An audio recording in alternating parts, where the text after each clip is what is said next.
السلام عليكم ورحمة الله وبركاته. بسم الله والصلاة والسلام على رسول الله. اللهم لا علم لنا إلا ما علمتنا إنك أنت العليم الحكيم، والحمد لله حمد شاكرين.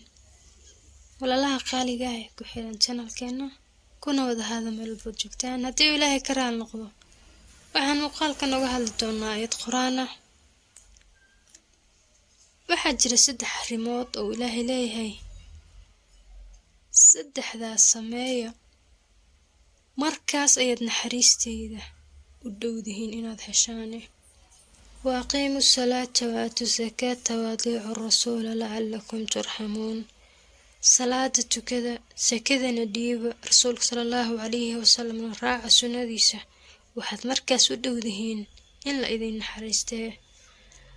salaada iyo sunnada oo la raaco in badan waa laga hadlaa, laakiin dadka qaar baan sakada ku baraarugsanayn. waxaa jira dad haysta wax ay sika ku waajibtay haddana aan ka dhiibin sahashado. sakada oo uu qofka bixin waayaa waxay ka reebaysaa naxariista Alle. dumarka qaarkood baa haysto dahab ay saka galayso haddana kama bixiyaan, xitaa hadday ogaan la-aan kaa tahay. maanta waqtigii jahliga u badnaa laguma jiro, wax walba waxaad ku ogaan kartaa si fudud. marka waa in laga dadaalaa oo sakada la iska bixiyaa. dadka qaarkood way ogyihiin laakiin waxay la jeclaadaan waxaas ay bixinayaan. waa in marka la iska ilaaliyaa oo la ilaaliyaa salaada, sakada iyo sunnada oo la raaco si aan u helno ilaahay naxariistiisa. آيات كلا لو حويل وإذا قرئ القرآن فاستمعوا له وانصتوا لعلكم ترحمون.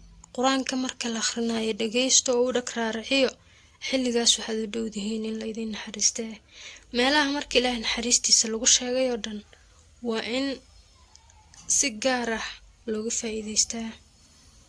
رسولك صلى الله عليه وسلم سندي سؤال الراعو ويوقفك كوهلايا وحول بو خيره. rasuulka waxaa maalin u yimid dad dhahaya waxaan jecelnahay ilaahay. wuxuu soo dejiyay aayadda wuxuu ku yidhi qul in kuntum tuxibuuna allaha fattabicuunii yuxbibkum allahu wayakfir lakum dunuubakum wallahu gafuuru raxiim. kuwa dhahaya ilaahay baan jecelnahay, qul ku dhah in kuntum tuxibuuna allah, haddii aad ilaahay jeceshihiin fattabicuunii aniga isoo raaca.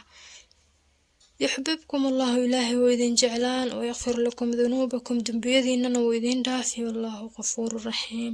إلهي والدنب دافع نحريس بدن. مالك إلهي جعل كسال وهلايا سنة رسولك صلى الله عليه وسلم والرعاه وانا متكمده آيدي هريان سوق هذا وحيابها يكحل ليسائل وهلايا نحريس تعالى. إلهي حنكبرينا إنو نوفض ذيه تنبيذيني هرئي كويتن بنا نوردافو. والسلام عليكم ورحمة الله وبركاته.